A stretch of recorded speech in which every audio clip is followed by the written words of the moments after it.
అందుకని అంటుండే, ఒక్క గడి అయినా నాతో మేలుకొని ఉండలేరా? అబ్రహాము ఎలా నడుచుకున్నాడో తెలుసా? ఒకసారి చూడండి, ఆదికాండం 17వ అధ్యాయము 1వ వచనంలో బి భాగంలో, నేను నా సన్నిధిలో నడుచుచు నిందారహితుడవై యుండుము. దేవుని సన్నిధిలో నడుచుచు నిందారహితుడవై ఉండుము. నిందారహితుడు అంటే ఏంటి? దేవుని ఎదుట, మనుషుల ఎదుట కాదు. హల్లెలూయా. దేవుని ఎదుట నువ్వు నిందారహితంగా నడుస్తున్నప్పుడు మనుషులు నీ మీద నిందలు వేస్తారు. మనుషుల నిందలకు పట్టించుకోకు. దేవుడు నీ పైన నిందే, తప్పు ఒకటి, ప్రకటన గ్రంథంలో ఏమంటా ఉన్నాడు? నీ పైన తప్పు ఒకటి మోపవలసి ఉన్నది. హల్లెలూయా. దేవుడే తప్పు మోపుతున్నాడట. ఆ సంఘాలతో ఏమంటున్నాడు? దేవుడే తప్పు మోపుతున్నాడట ఆ సంఘముతో. నువ్వు బాగానే ఆ నికోలా క్రియలను నువ్వు ద్వేషిస్తున్నావు, వాస్తవమే. కానీ నీ పైన తప్పు ఒకటి మోపవలసి ఉన్నదిరా. నువ్వు నా మాట వినట్లేదు, నాకు నచ్చట్లేదు, నాకు నచ్చని పనులు చేస్తున్నావు, ఒకటో రెండో నాకు నచ్చేది చేస్తున్నావు, కానీ అన్నీ చెడ్డ పనులే నువ్వు చేస్తున్నావు. కాబట్టి తప్పు నీ పైన ఒకటి మోపవలసి ఉన్నది అని చెప్పి ఆ సంఘముతో ఆ ప్రకటన గ్రంథకర్త యోహాను ద్వారా లేఖను పంపిస్తా ఉన్నాడు. ఇక్కడ అబ్రహాము చూడండి, అబ్రహాము 99 ఏండ్ల వయసు గలవాడై, ఆదికాండం 17వ అధ్యాయము 1వ వచనం, అబ్రహాము 99 ఏండ్ల గలవాడై ఉన్నప్పుడు యెహోవా అతనికి ప్రత్యక్షమై, నేను సర్వశక్తి గల దేవుడను, నా సన్నిధిలో నడుచుచు నిందారహితుడవై యుండుము. గట్టిగా చప్పట్లు కొట్టి ప్రభు నామాన్ని మహిమపడదాం. ఆయన సన్నిధిలో నడుచుచు నిందారహితుడవై ఉండుము. అప్పుడు దేవుడు ఏమంటున్నాడు తెలుసా? కింది భాగానికి వస్తే, అప్పుడు నీతో నేను ఒక నిబంధన చేస్తా. ఏం చేస్తాడట? ఒక నిబంధన. నీతో మాట్లాడుతున్నాడు. ఇలా తెలుసా? నువ్వు ఎవరయ్యా? నువ్వు పలాని ప్రజల దగ్గరికి వెళ్ళమంటున్నావు కదా, ఆ ప్రజల దగ్గరికి మరి నేను వెళ్తే వాళ్ళకు నీ పేరు ఏమని చెప్పాలి అంటే, నేను అబ్రహాము, ఇస్సాకు, యాకోబుల దేవుడనని చెప్పు, ఉన్నవాడును అనువాడునని చెప్పు అంటున్నాడు. గట్టిగా చప్పట్లు బట్టి నేను ప్రేమ్పాల్ దేవుడనని చెప్పేంత స్టాండర్డ్ ఉందా నీలో? ఉందా? హరివంశ్ అనే దైవజనుడు నరసంపేట ప్రాంతానికి వచ్చాడు. ఆయన చెప్తున్న మాట ఏంటంటే, ఒకానొక రోజు ఆ దేవుడు తనతో మాట్లాడి, నేను హరివంశ్ దేవుడనని పిలువబడతాను, నేను ఎక్కడికి వెళ్ళినా నీతో నేను వస్తా, గొప్ప సూచక క్రియలు చేస్తా, మహత్కార్యాలు చేస్తా, అద్భుతాలు చేస్తా. ఆయన ప్రార్థన చేసినప్పుడట కాలు మరుగుజు, కొంతమంది కాలు పొట్టుకుంటుంది, మంగిలాల కొడుకు కాలు కొంత పొట్టి ఉండినట. ఒక కాలు కొందరు పొడుగుంటుంది, ఒకటి పొట్టుకుంటే ఇట్లా నడుస్తూ ఉంటారు. ఇది సమానం పెరిగిందట. గట్టిగా చప్పట్లు కొట్టి దేవునామాన్ని మహిమపడదాం. అక్కడ పెరిగిందో పెరగలేదో వాళ్ళు చెప్పింది నేను నమ్మా, కానీ ఇక్కడ మాత్రం పెరిగిందట ఆయన ప్రార్థన చేస్తే. దేవుని పరిశుద్ధ నామానికి మహిమ కలుగును గాక. కొంతమంది జరగని దాన్ని జరిగిందని చెప్పుకుంటా ఉంటారు, కానీ జరిగిందని చెప్పుకోవాలి, జరగని దాన్ని జరగనట్టు చెప్పుకోవాలి. దేవుని 99 సంవత్సరాల వయసు అప్పుడు అబ్రాహాము దగ్గరికి వచ్చి, అప్పటి వరకు అబ్రాహాము ఎట్లా నడిచిందట? 24 సంవత్సరాలు నిందారహితముగా నడిచిందట. హల్లెలూయా. దేవుని సన్నిధిలో ఏ లోపము లేకుండా, ఏ తప్పు చేయకుండా, వాక్యానుసారంగా, ఆత్మానుసారంగా ప్రతిసారి అబ్రహాం ఏం చేసే తెలుసా? ఏ ప్రాంతానికి వెళ్ళినా ఆయన కోరుకునేది ఏంటి తెలుసా? ఒక ప్రార్థనా బలిపీఠం అనేది కట్టుకునేది. గట్టిగా చప్పట్లు కొట్టి దేవునామని మహిమపడదాం. ప్రార్థనా బలిపీఠం అనేది కట్టుకున్నప్పుడు అక్కడికి పోయి అబ్రహాము ప్రార్థన చేయగానే యెహోవా దేవుడు దిగొచ్చేదట అక్కడికి. అప్పుడు అబ్రహాముతో మాట్లాడేదట. ఇది అదే చూడండి, 2వ లైన్. యెహోవా అతనికి ప్రత్యక్షమై, ఎక్కడ ప్రత్యక్షమైతాడు? తిరుగుతానప్పుడా? తాగుతానప్పుడా? విచ్చలవిడిగా అపవిత్రమైన తింటున్నప్పుడా? కాదు. హల్లెలూయా. దేవుని సన్నిధికి వెళ్ళి ఆయన ఎక్కడైతే ప్రార్థన బలిపీఠం కట్టుకున్నాడో ఆ స్థలానికి వెళ్ళి అక్కడ ప్రార్థన చేస్తుండగా యెహోవా వాక్కు ప్రత్యక్షమయ్యి ఆయనతో మాట్లాడుతున్నదట. నేను సర్వశక్తి గల దేవుడను. గట్టిగా చప్పట్లు కొట్టి ప్రభు నామాన్ని మహిమపడదాం. ఏ దేవుడాట? ఆయనే సర్వశక్తి. సర్వము అంటే సర్వం అంటే సర్వము అంటే మొత్తం. ఒక భక్తుడు రాసిన పాట, సర్వస్వం యోబు ఏం కోల్పోయిండు? యోబు సర్వస్వము కోల్పోయిండు ఆయనే. ఇక్కడ ఏమంటాడు? సర్వశక్తి గల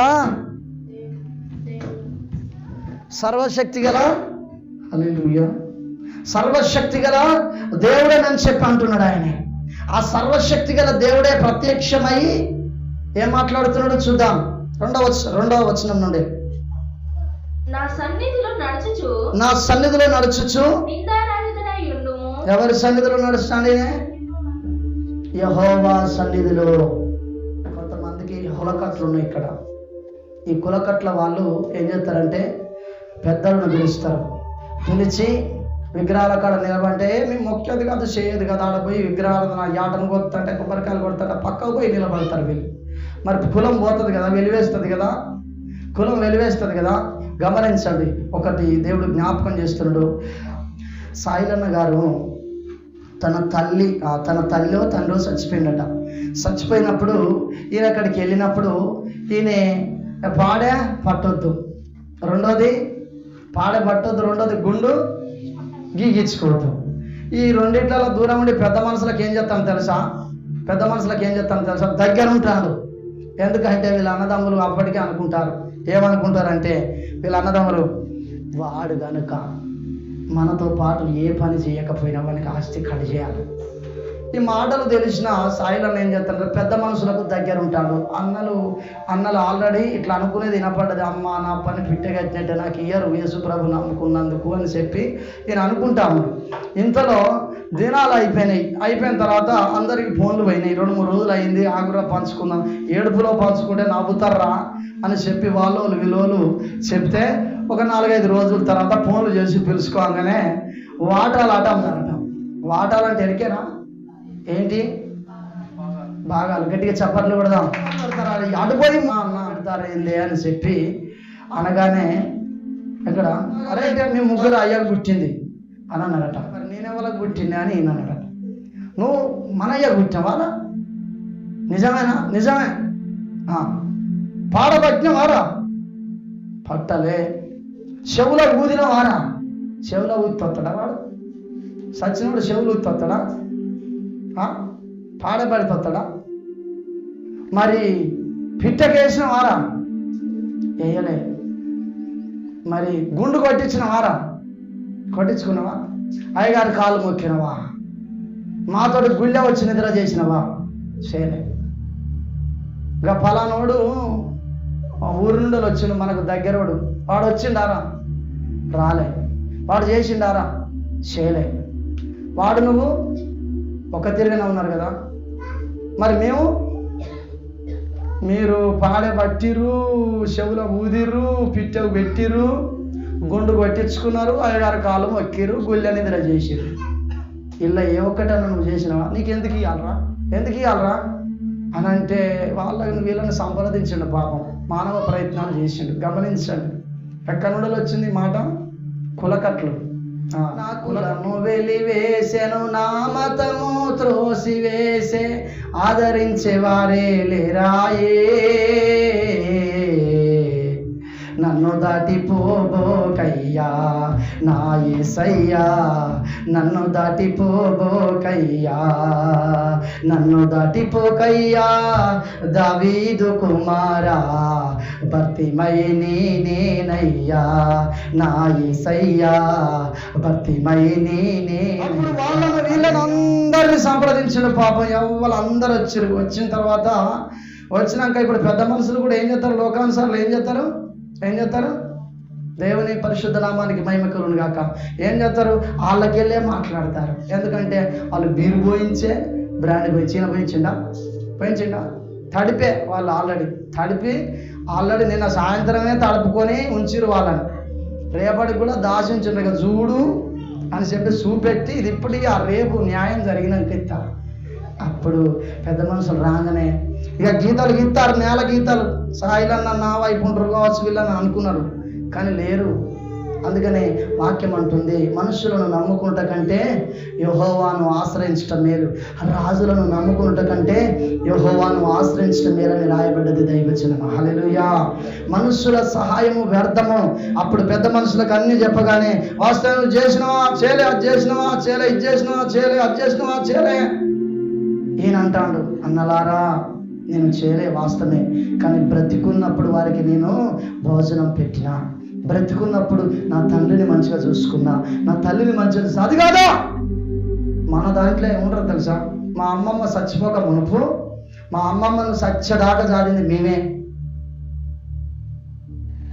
మన మధ్యలో ఉన్న అన్నయ్య అని పిలిచి లాస్ట్కి అడగండి, మా అమ్మమ్మ పిలుచుకొని చెప్పింది ఏమని తెలుసా? నా కొడుకు పిల్లలకు నా ఆస్తి చెందొద్దు, నా పెద్ద బిడ్డ పిల్లలకే ఈ అరగుంట వచ్చిన నీళ్ళ ట్యాంక్ దగ్గర స్థలం మా అమ్మమ్మదే, ఈ స్థలం నా పెద్ద బిడ్డకే ఇవ్వాలి, నా సకల. అంతేనా? అంతేనా? మా అమ్మమ్మ పిలిచి నిన్ను పిలిచి చెప్పిందా నా పెద్ద బిడ్డకే ఇవ్వాలని? ఇచ్చిందా? హల్లెలూయా. ఏది మాట్లాడినా సత్యమే మాట్లాడాలి. చచ్చిపోయి అయిపోయిన తర్వాత నీళ్ళ ట్యాంక్ మీ స్థలంలో కట్టాలిరా, నీది కాదురా మీ అత్తను అడుగు అంటవేందిరా అని మా బామ్మది చెప్పగానే వాళ్ళని అడపగానే కేకలేసిండు కదా మా అవ్వ అన్నది. దేవుడు చూస్తాడు, దేవుడు నన్ను దీవించాలని ఆ స్థలాన్ని వదిలిపెట్టి మా సొంత స్థలానికి వెళ్ళినాం.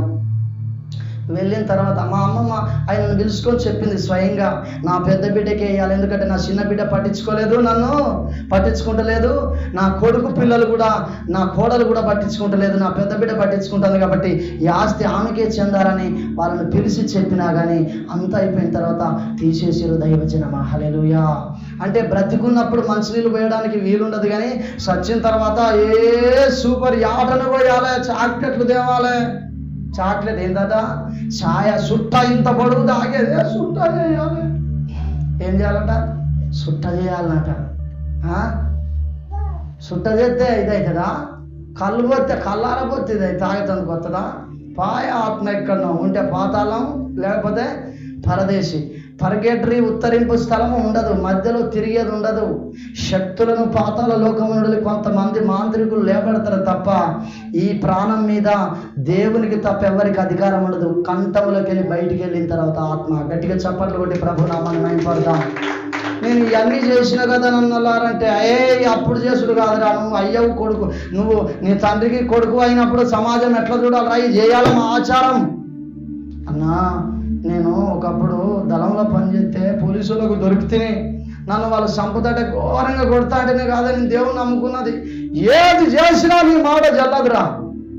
ఇక నీకు ఒక ఛాయిస్ ఇస్తాం. మన ఊళ్ళో గ్రామ దేవత ఉన్నది కదా, ఈ గ్రామ దేవత దగ్గరికి పోయి నువ్వు సాష్టాంగ నమస్కారం నేను చూస్తాంటే చెయ్యి, ఈ ఆస్తి నీకు ఇస్తామని చెప్పాను. హల్లెలూయా. అప్పుడు పక్కకు పోయి భార్యతో చెప్పిండట, నువ్వు బాధపడకమ్మా. ఎందట? నువ్వు బాధపడకమ్మా, ఈ ఆస్తి నాకు రాకపోయినా పర్వాలేదు, నేనే వదులుకుంటున్నా, నా ద్వారానే ఇది మనకు చెందుతుంది ఆస్తి తప్ప నేను వద్దనుకుంటే పోయేది ఇది. వద్దమ్మా, మనకు దేవుడు కావాలమ్మా. నేను సాగు బతుకుల మధ్యలో ఉన్నప్పుడు ఈ డబ్బు నన్ను కాపాడలేదమ్మా అని చెప్పి ఆ ఆస్తిని ఇంచుమించు ఒక 5-6 లక్షలు వచ్చే ఆస్తి దాన్ని వదిలిపెట్టుకొని వచ్చి గట్టిగా చప్పట్లు కొట్టి దేవుడు. అబ్రహాము కూడా సేమ్ ఇట్లనే జీవించాడు. కాబట్టి సర్వశక్తి గల దేవుడు భూమి ఆకాశాన్ని ప్రపంచం ఎంత ఉంటుందో తెలుసా? అమెరికా పోవాలంటే ఎన్ని గంటలు పడుతుంది నాయన? విమానము అసలు ఎంత స్పీడ్ పోతుందో మనం కనిపెట్టడం వాళ్ళకి ఎరక, కానీ అంత స్పీడ్ పోయేది అమెరికాకు 7 గంటలు పోతుందట గాలిలోనే. 7 గంటలు. ఈ గుంటూరు పోవడం కొరకే మేము నానా తిప్పలు పడతాం 3 గంటలకే ట్రైన్లో. గాలిలో 7 గంటలు పోతుంది. అంత దూరం పోయినా ఇంకా దాని అవతల భూమి ఉంటుంది. అబ్రహాము ప్రార్థన ద్వారా అబ్రహాము దగ్గరికి వచ్చి, నేను సర్వశక్తి గల దేవుడను, మొత్తం భూమి పైన, ఆకాశం పైన, పాతాళం పైన శక్తి అంతా నాకే ఉంటుంది, నీవు నా సన్నిధిలో నిందారహితంగా నడుస్తున్నావు కాబట్టి నీతో నిబంధన నేను చేస్తా. గట్టిగా చప్పట్లు కొట్టి దేవుని పడతాను. ఆ దేవుడి రాత్రి దగ్గరికి నేను వెళ్ళిన తర్వాత వెళ్ళక మునిపే రాత్రి దేవుడు తనతో మాట్లాడినట. నేను ఏదైతే చెప్పినో ఆ మాట రాత్రి తనతో మాట్లాడున్నావు అప్పుడు చెప్తా అంటే ఉన్నవా? దేవునికి స్తోత్రం. నాతో ఏం మాట్లాడంటే 128 కీర్తన 2వ వచనములో అందులో ఏమంటే నీకు మేలు కలుగును అని ఉంటుంది. నీకు మేలు కలుగును అని ఉంటుంది. నేను వెళ్తున్నప్పుడు ఆయనకి ఏం చెప్పాలి ప్రభువా, ఆయనకి నేనేం చెప్పాలి ప్రభు అని ప్రార్థన చేసుకొని వెళ్తా ఉంటే ఈ మాట చెప్పు అని దేవుడు మాట్లాడిండు. నేను అక్కడికి వెళ్ళిన తర్వాత ఈ మాట చెప్పగా మేము కలిసి భోజనం చేస్తూ ఉంటే రాత్రి దేవుడు నాకు దీనికి సంబంధించిన దర్శనం ఒకటి చూయించాడు. జాషు అంటాడు, గట్టిగా చప్పట్లు కొట్టి దేవుడు నాకు మాట్లాడతాం. నువ్వు వెళ్ళక మునిపే దీవెన నీ కొరకు వేచి ఉండాలి. నువ్వు రాక మునిపే, నువ్వు వెళ్ళక మునిపే దీవెన నీ కొరకు ఉండాలి. అబ్రహాము ఏ స్థలానికి వెళ్ళినా గొప్ప దీవెన వచ్చింది. కానీ అబ్రహాము కూడా కొన్నిటిని వదిలిపెట్టుకున్నాడు తెలుసా. చూడు 14వ అధ్యాయము 20వ వచనం, 20 నుండి చదువు. నేను ఆగమన్నప్పుడు దాకా చదువు. నీ శత్రువులను నీ చేతికి అప్పగించిన సర్వోన్నతుడగు దేవుడు స్తుతింపబడునుగాక అనియు చెప్పెను. అప్పుడు అతడు అన్నిటిలో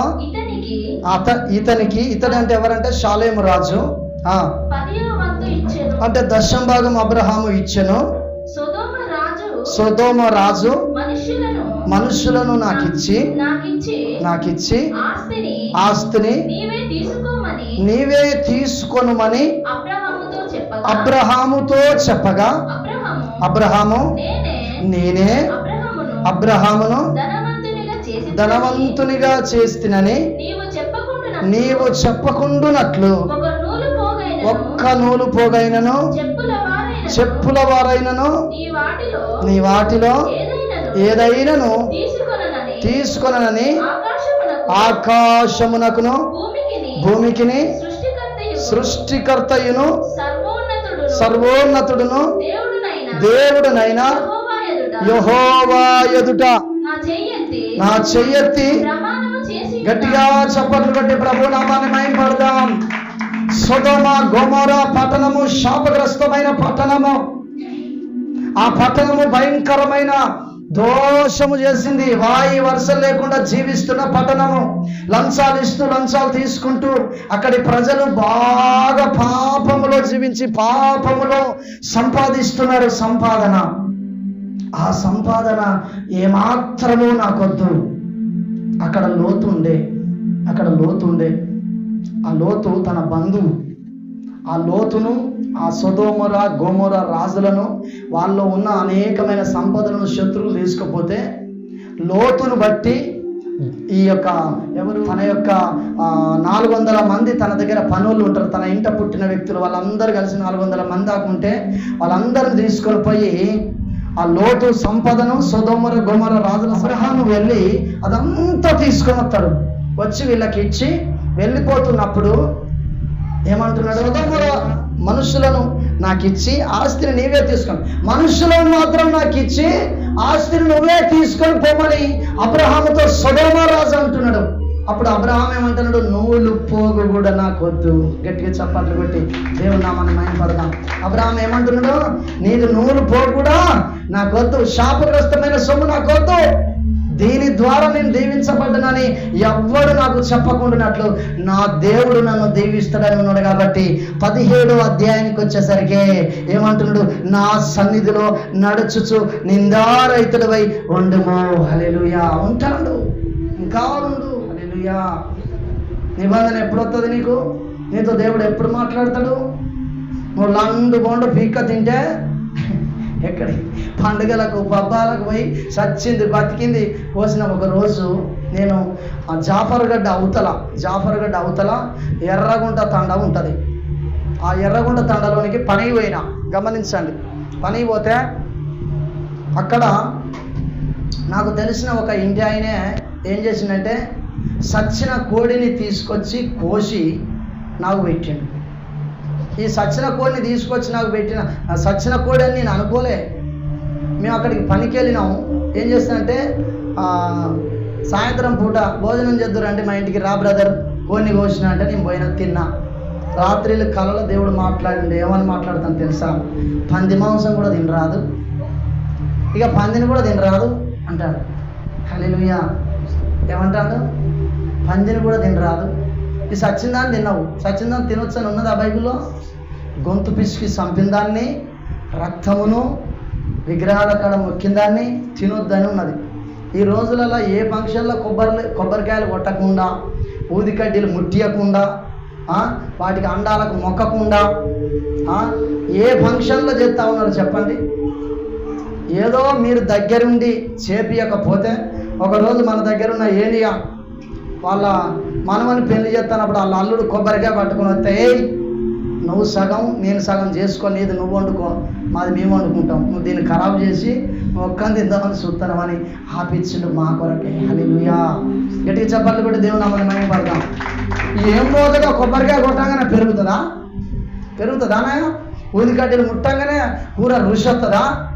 అంబర్ పోతారట, మందు పోతారట, నందుడు నోట్ల మందు కొట్టి అడుగుతున్నప్పుడు ఒక గంట సేపు ప్రభువా దైవజను నోటి గుండా ఏ మాటలు నువ్వు ఇవ్వబోతున్నావో ఆసక్తితో దైవజనుడు ప్రార్థన చేసి కనిపెట్టి పిచ్చి పిచ్చిగా కాదు బొర్రలు వేసుకొని ఇట్లా నడుచుకుంటా స్టేజ్ల మీద తిరుక్కుంటా రాలే.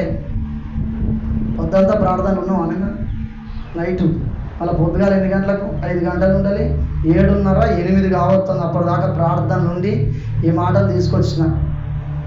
దేవుని పరిశుద్ధ నామానికి మహిమ కలుగు. కూర్చొని నేతందుకు ఎందుకు నీకు ఇంత నిర్లక్ష్యం?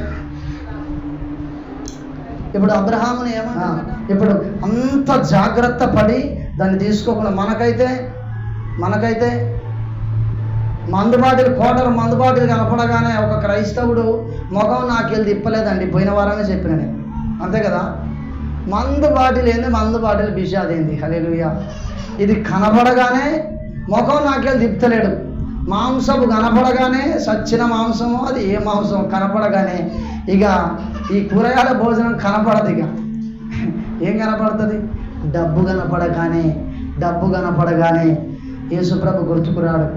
ఆదివారం నాడే 1000 రూపాయల కూలి, నీకు 1000 రూపాయలు తీయాల రావాలని అంటది. అది నిన్ను శోధించట కొరకు నీకు వలెత్తది, నీకు గాలం ఎత్తది.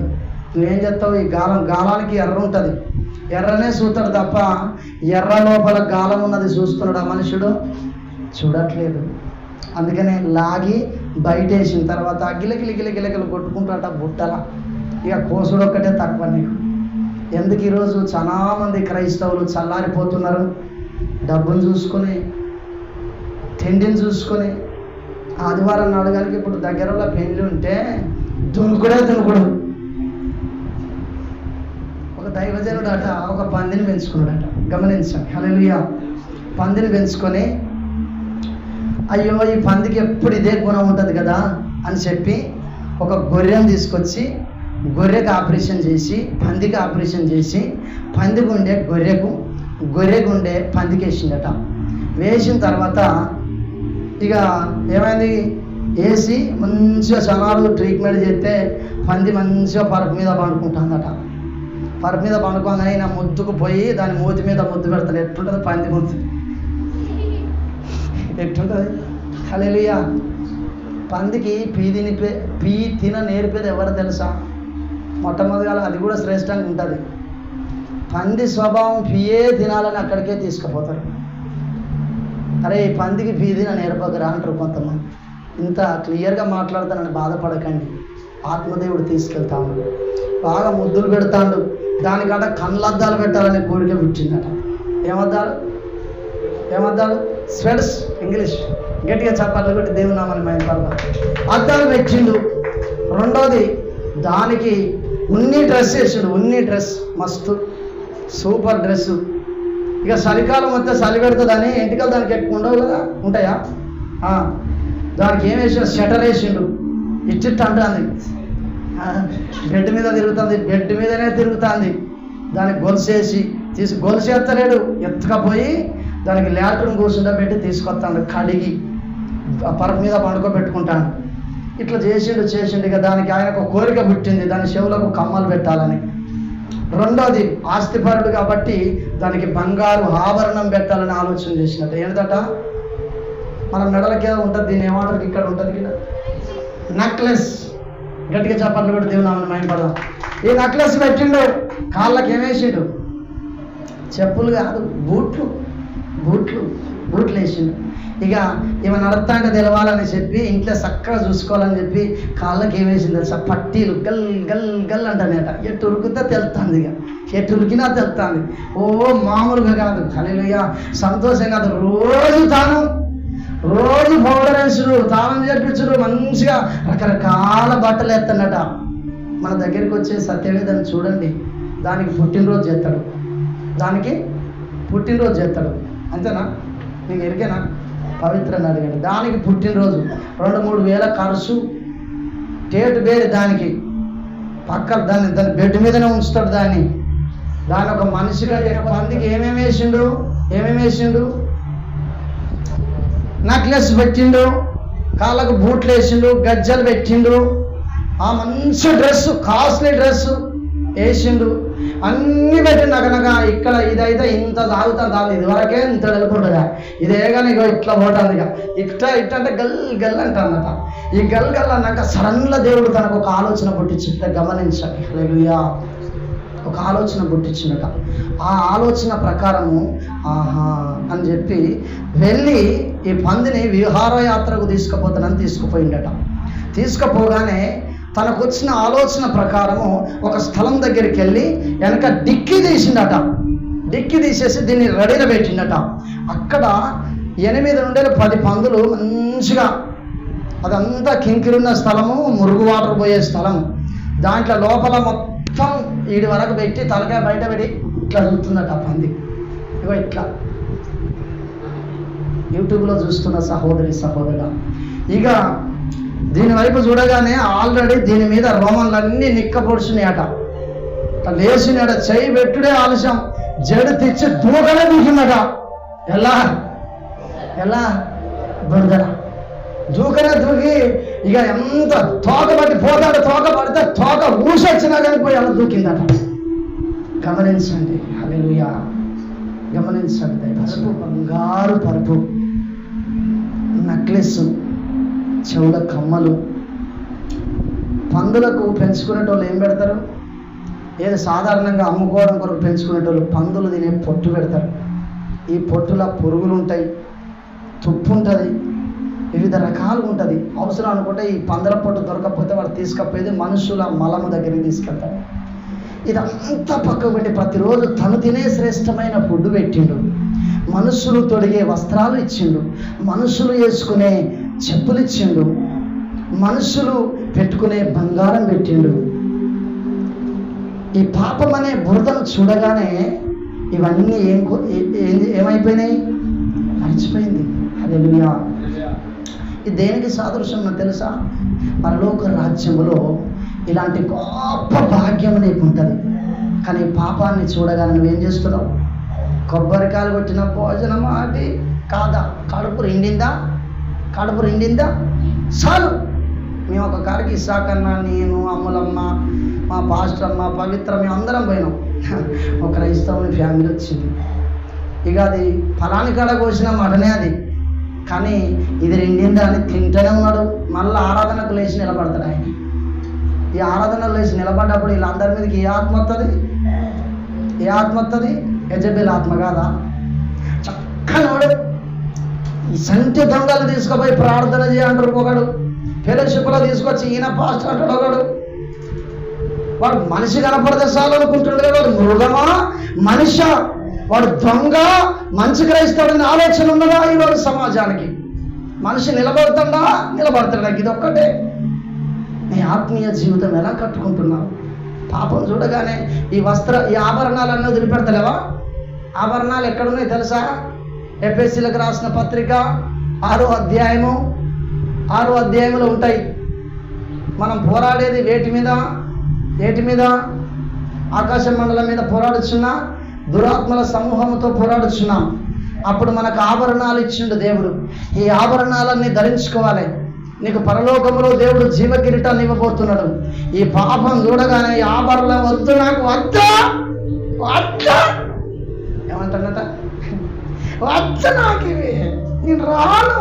నేను ఒక వీడియో చూసిన. ఈ వీడియోని అనేక మందికి చూపెట్టాను, సువార్త ప్రకటిస్తాను. అప్పుడు వాడు బతుకున్నప్పుడు దేవుని గురించి చెప్తే నమ్మడు వాడు. ఇక నమ్మకపోతే వానికి వ్యభిచారం చేసే అలవాటు ఉంటుంది. ఇది చేసి చేసి చేసి ఒకరోజు వానికి ఏదో రోగం వస్తుంది, ఎయిడ్స్ రోగమో ఏదో రోగం వస్తుంది. వచ్చి వాడు గ్లూకోజ్ ఎక్కుతాడనే సత్తాడు, గ్లూకోజ్ ఎక్కుతాడనే సత్తాడు. సావగానే ఇటొక్క దురాత్మ వచ్చి వాడిని పట్టుకొని పోతాయి. పట్టుకొని పోగానే ఆ నరకంలో పోగానే అగ్ని కనపడుతూ ఉంటుంది.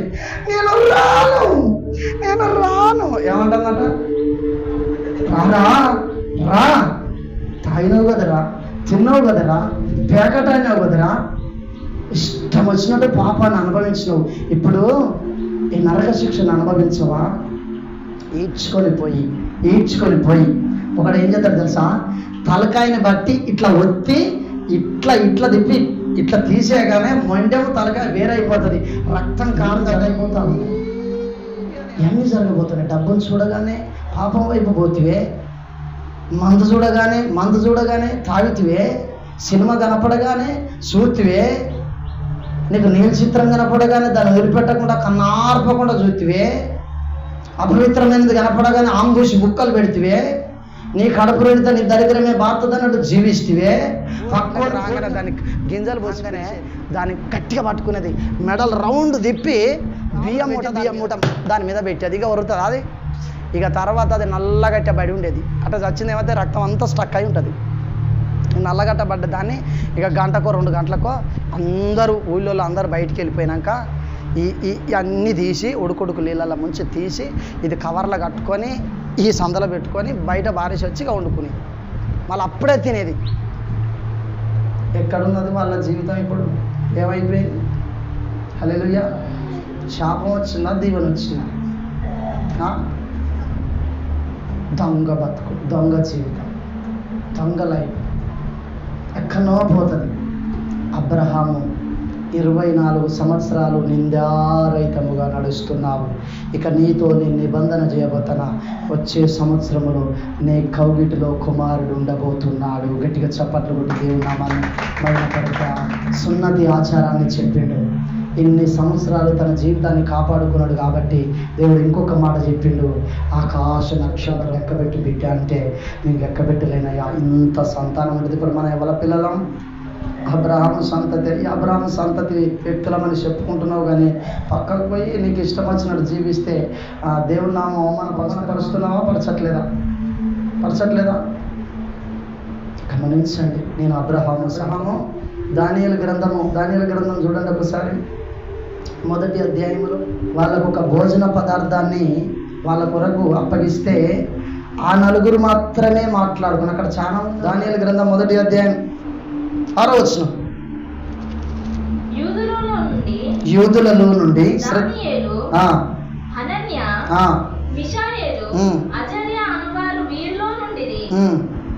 నపుంసకులు అధిపతి దానియేలునకు బెల్తెషాజరు అననీయాకు శద్రకనియు మిషాయేలునకు మేషాకనియు అజర్యకు అబేద్నెగో అనినియు పేర్లు పెట్టెను. రాజు భుజించు భోజనమును పానము చేయు ద్రాక్షరసమును పుచ్చుకొని తన్ను అంటే నన్ను, తనను అన్నట్టు. చూడండి, నా వైపు చూడాలి. ఆ రాజు భుజించే భోజనం వాళ్ళు ఎక్కడ పెడతారో తెలుసా?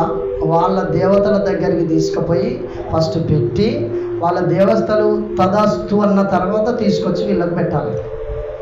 మేము వెనకట మా అమ్మమ్మకి కావచ్చు, మా తాతకు కావచ్చు, వాళ్ళందరికీ పడులు పెట్టేది అనుభవం ఉందా? ఎవరికైనా పడులు పెట్టే అనుభవం? చుట్టాకులు తెంపుకొచ్చి ఇది తాతదిలో, ఇది నేనే తింటా అని తిన్న అనుభవం ఉన్నది మాకు. ఇక్కడ సేమ్ ఈ బబులోను సామ్రాజ్యంలో సేమ్ అట్లనే దేవతల దగ్గర ఆ భోజనాలు పెట్టి అక్కడ ఉన్న అయ్యగారులు వాటిని ఏం చేసి వాటికి మంత్రం చేసి పంపిస్తే అప్పుడు వీళ్ళందరూ తినేది. అయితే వాళ్ళ కొరకు నిర్ణయించిన భోజనము తిని తనను అపవిత్రపరచుకోకూడదని చెప్పి తనలో ఆలోచించుకొని తన్ను అపవిత్రపరచుకోకూడదు. తన్ను అపవిత్ర ఎందుకు పరచుకోకూడదు అనుకున్నాడు? దేవుని ఆత్మ తనలోనికి రావాలంటే, తను దీవించబడాలి, ఏం చేయాలంటే అపవిత్రమైనది తినకూడదని చెప్పి దానియేలు ఉద్దేశించి ఆలోచన చేసుకున్నాడు. మనకు ఆలోచన వస్తుంది, ఆడికి పోగానే ఆలోచన వస్తుందా? నీకు బంతికాడికి పోగానే ఆలోచన వస్తుందా? ఎంతమందికి వస్తుంది? బంతికాడికి పోగానే ఎంతమందికి ఆలోచన వస్తుంది చెప్పు? ఆలోచన లేదు, దంచుడే, సంపుడే సంపుడు. నూకలకు దేవుని నామానికి నీలో ఉన్న రక్షణ వస్త్రము నేనుండేది దేవుడు తీసేస్తాడు. తీసేసిన తర్వాత నీకు వస్త్రం కనపడదు. దయ్యం చూసినప్పుడు నువ్వు దయ్యానికి నగ్నంగా కనపడతావు. దేవుడు చూసినప్పుడు నీవు దేవునికి నగ్నంగా కనపడతావు. ప్రకటన గ్రంథంలో ఉంటుంది. నువ్వు ధనవంతుడు అని చెప్పుకుంటున్నావు, నీ దేశములు కనపడకుండా నువ్వు నా దగ్గర కొనుక్కో. హల్లెలూయా. దేవుని పరిశుద్ధ నామానికి మహిమ. తాను అపవిత్రుడు కాకుండానట్లు వాటిని పుచ్చుకొనకుండా సెలవిమ్మని నపుంసకుల అధిపతిని వేడుకొనగా. చాలు, దేవునికి మహిమ, దేవుని నామానికి మహిమ కలుగును గాక. నపుంసకుల అధిపతి నాట వేడుకున్నాడట. ఏమనంటే, నేను అది తింటే అపవిత్రం చేయబడతా, మా దేశ చట్టాలు వేరు, మా దేవుని పద్ధతులు వేరు, నీ విగ్రహాల కాడ మొక్కింది మేము తినమయ్యా అని చెప్పి మాట్లాడుకొని ఆ నపుంసకుల అధిపతితోటి మాట్లాడుకొని నా మనసులో ప్రార్థన చేస్తే ఆయనకు కనికరం పుట్టిందట. వెంబడే మీ కొరకు నేను సపరేట్ ఆహారాన్ని సిద్ధపరుస్తా, కానీ రాజు భోజనము భుజించు పిలగాళ్ళ వలె మీ మొఖాలు లేకపోతే మాత్రము 10 దినాల తర్వాత నాకు నచ్చిన భోజనం నేను పెడతానంటే వీళ్ళు దేవుని సన్నిధిలో ప్రార్థన చేసుకుని భయముతో ఉన్నప్పుడు దేవుడు ఏం చేసిందంటే ఆ భోజనం భుజించిన మాంసము, వివిధ రకాల అపవిత్రమైన ద్రాక్షరసము, మాంస భోజనాలు ఇంకా అనేకములు ఉన్నాయి. ఉన్నోనంటే ఎన్ని ఉంటాయి? చికెన్ ఉంటుంది, మటన్ ఉంటుంది, తోటకూర ఉంటుంది, సుక్కకూర ఉంటుంది, గోంగూర ఉంటుంది, ఇంకా బాతుకూర. అసలు మీకు ఇంకో విషయం తెలుసా? సొలొమోన్ ఇంట్లోనట ఒక రోజుగా ఆ రోజులల్లా ₹1,00,000 కంటే ఎక్కువ ఒక రోజుకే వంట వండేదట. అన్ని డబ్బులు అయ్యేదట. ₹1,00,000 కంటే ఎక్కువ ఆ రోజులల్లా. అంత పలు విధములైన ఎర్ర దుప్పులు, వివిధ రకాల దుప్పులు, బాతులు, ఇవన్నీ వంటలు చేసేదట. మరి ఇక్కడ కూడా అన్నీ ఉన్నాయి. వాటి అన్నింటినీ పక్కకు పెట్టి కేవలం పప్పు కూర, పచ్చి పులుసు, మంచినీళ్ళు తాగి ప్రార్థన చేసుకుంటున్నారట. 10 దినాల తర్వాత వీళ్ళని పరీక్షిస్తే మంచిగా తిని ఉన్నోళ్ళే అజ్ఞాన స్థితికి వచ్చిందట, సోమర్తనం వచ్చిందట. వీళ్ళు మాత్రం చురుకైన ఆత్మచేత నింపబడ్డారట. గట్టిగా చప్పట్లు కొట్టి దేవుని నామమున వచ్చింది చూడు. రాజు వీరి యొద్ద విచారణ చేయగా జ్ఞాన వివేకముల సంబంధమైన ప్రతి విషయములో వీరు రాజ్యమందంతట నుండి శకునగాండ్ర కంటెను, గారడి విద్య గలవారి కంటెను 10 అంతలు శ్రేష్ఠులని తేలెను. గట్టిగా చప్పట్లు కొట్టి దేవుని నామాన్ని హల్లెలూయా. 10 అంతలు శ్రేష్ఠులట. శకునగాండ్ర కంటెను, గారడి విద్య గలవారి కంటెను, వివిధ రకాల వ్యక్తుల కంటే శ్రేష్టమైన 10 అంతల జ్ఞానం వీరికి ఇచ్చినట దేవుడు. ఈ లండు బొండు ఈ పంది కనుక ఉరికి అలా దూకినట్టు దూకితేనా హల్లెలూయా. మన సమాజంలో ఇప్పుడు ఏం జరుగుతూ ఉంది?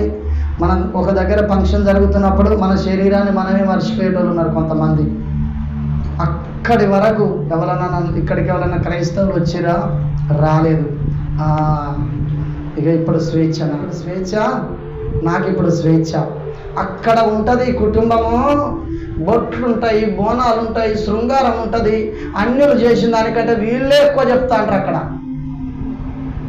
అన్యులు చేసిన దానికంటే వీళ్ళే ఎక్కువ చెప్తారు. ఇక మళ్ళీ ఇక్కడికి వచ్చి చర్చిలో ఆడ కూర్చొని ఎన్నో కూర్చొని తెల్లని వస్త్రాలు వేసుకొని బల్లారాధన రోజు పెద్ద మొక్కలు వేసి ప్రార్థన చేస్తూ ఉంటాడు. మస్తు ప్రార్థన, పొడుగు ప్రార్థన. దేవుడు పక్కకుండి కూర్చొని నువ్వు ఏడ్చి ప్రార్థన చేస్తాంటే పక్కకుండి కూర్చొని బాగా ఏడుతా ఉంటాడు పరిశుద్ధ ఆత్మదేవుడు. దయ్యము నాట్యం చేస్తా ఉంటుంది. ఇక్కడ నాదే, ఇది నాదే, ఈమె నామే, ఇతడు నావోడు. పరిశుద్ధాత్ముడు ఏడుతూ ఉంటాడు. ఇక్కడ మళ్ళా నేను పోయినాక రేపు ఉన్నది నా ఆట. నిన్ననో పెళ్ళి పోయినా, ఇవాళ రిసెప్షన్ లేదు, సోమవారం పెట్టిరు రిసెప్షన్. ఎప్పుడు పెట్టరు? సోమవారం రిసెప్షన్ పెట్టిరు. శనివారం ముగించుకొని వచ్చింది, ఆదివారం ప్రార్థన ఈమెకు తగ్గట్టు పెట్టించుకున్నది. ఇక సోమవారం నాడు దూకుతుంది, మామూలు దూకుడు కాదు, పంది దూకినట్టల్లా. లేడీస్ అంటలే నేను, ఇద్దరిట్లో దూకుతుంది. అప్పుడు వస్తాయి ఇక మొత్తం ఆభరణాలన్నీ మర్చిపోతుంది. దేవుడిచ్చే ఆభరణాలు, లోకపరమైన ఆభరణాలు కాదు, క్రైస్తవ జీవితం అని చెప్పుకుంటూ తిరుగుతాను. సిగ్గనిపించలేదా ఇట్లా జీవించడానికి? మీలో ఒకవేళ ఎవరైనా ఉంటే ఇది మీతోనే దేవుడు మాట్లాడుతున్నాడు, లేకపోతే దేవునికి మహిమ. హల్లెలూయా. దేవుని పరిశుద్ధ నామానికి మహిమ కలుగును గాక. వట్టిగానే అన్నాడు, ఆయన దగ్గరికి వచ్చి నా సన్నిధిలో నడుచుచు నిందారహితంగా ముందుకెళ్ళి ఇంకా వచ్చే సంవత్సరం నీకు కొడుకునిస్తా. ఆ కొడుకు ఇద్దరు కొడుకులుగా అంటాడు. ఒక్క కొడుకులో నుండి 12 మంది వస్తారు. ఆ 12 మంది ఐగుప్తుకు పోతారు. ఆ 12 మంది 70 మంది అవుతారు. 70 మంది ఐగుప్తుకు పోతారు. ఐగుప్తు నుండి అనేక జనాభా పాలు తేనెలు ప్రవహించు దేశానికి వస్తుంది. ఇది నీకు నీ పిల్లలకు తరతరాలు నిత్య స్వాస్థ్యముగా నేను ఇచ్చుచున్నాను. గట్టిగా చెప్పండి. నిత్య స్వాస్థ్యముగా నేను ఇచ్చుచున్నానని నిబంధన చేసిండు ఆయనే. నీతో చేస్తున్నాడు ఆ నిబంధన. దేవుడు అన్నాడు నాతో, బిడ్డ 3 విషయాలు నీకు ఎదురైతే నీ జీవితంలో నేను ఆవరించదన్నాడు. నీ ముఖ బాష్పాలు తుడుస్తానడు. 3వది భూమి మీద తన జనుల నిందను తొలగిస్తానడు. ఈ 3 నా జీవితంలో జరుగుతుంది. ఒక దర్శనం కలిగి ఉన్నారా? నాకు ఒక దర్శనం వచ్చిందండి అని చెప్పండి. ఈ దర్శనంలో నన్ను దేవుడికి ఇట్లా చేస్తానన్నాడు అని చెప్పండి. ఒకసారి చేతులు లేబట్టండి. ఎవరైనా ఉన్నారా? లేబట్టండి. నేను విశ్వాసిగా ఉన్నప్పుడే నన్ను నక్షత్రం వల్ల చేస్తానని అన్నాడు దేవుడు 2012లో. విశ్వాసిగా ఉన్నప్పుడే. ఇప్పుడు దేవుడు ఏం చేసిండు? అనేకులను దేవుని తట్టు తిప్పే వ్యక్తిగా నన్ను చేసిండు. నేను ఇట్లనే నమ్మకంగా ముందుకు పోతే ప్రకాశిస్తూ ఉంటాను. ఇది ఉంటుంది. దీంట్లో లైట్ పెడితే ఏమవుతుంది? లైట్ వస్తే ఏమవుతుంది? మీరు అందరూ నక్షత్రాలే, కానీ ఇప్పుడు ఈ ఖాళీ నక్షత్రాలు. వీళ్ళకి లైట్ వస్తే లోకానికి నేను ఏమన్నాడు ఆయన? వెలుగు అన్నాడు ఆయన. ఆ వెలుగు మనలోనికి వచ్చినప్పుడు నిరంతరం ప్రకాశిస్తాడు. గట్టిగా చప్పట్లు కొట్టి ప్రభు నామాన్ని మహిమపడదాం. కాబట్టి మందిరానికి రాగానే వచ్చే ఆదివారం నుండి శనివారం మీరు ఉపవాస ప్రార్థనకి రావాలి. పనులు ఉన్నప్పుడు పనులకు వెళ్ళండి, కానీ ఆదివారం మాత్రం తప్పితే నీకు పరలోకం ముట్టిముచ్చటేగా. ఎందుకంటే నువ్వు చాలా ఆదివారాలు నెలల తరబడి తప్పిస్తూ ఉన్నావు. ఆల్రెడీ సగం చచ్చిపోయింది నీలో దేవుని ఆత్మ. ఏ చచ్చిపోయినా చెట్టు చిన్నగా చస్తా ఉంటుంది. అరే ఇంకా కొద్దిగా పచ్చిన్నదాన్ని నీళ్లు పెడతాం. ఇంకా ఆయనతో సంపర్కు నీలో ఉన్న ఆత్మను రెగ్యులర్ మందిరానికి వచ్చి నిందారహితంగా నడుచుటకు ప్రయత్నించు. దేవుని చేతికి నీ చేతిని అప్పగించు. ఆయన సన్నిధిలో నిలబడు. ఆయన నీ ద్వారా గొప్ప కార్యాలు చేస్తాడు. గట్టిగా చప్పట్లు కొట్టి ప్రభు నామాన్ని మహిమపడదాం. మోకరించగలిగిన వ్యక్తులు మోకరించండి. మోకరించలేని వ్యక్తులు మీ స్థలాల్లో నుండి వచ్చినట్లయితే, మీ స్థలాల్లో కూర్చున్నట్లయితే ప్రార్థన చేసుకుందాం.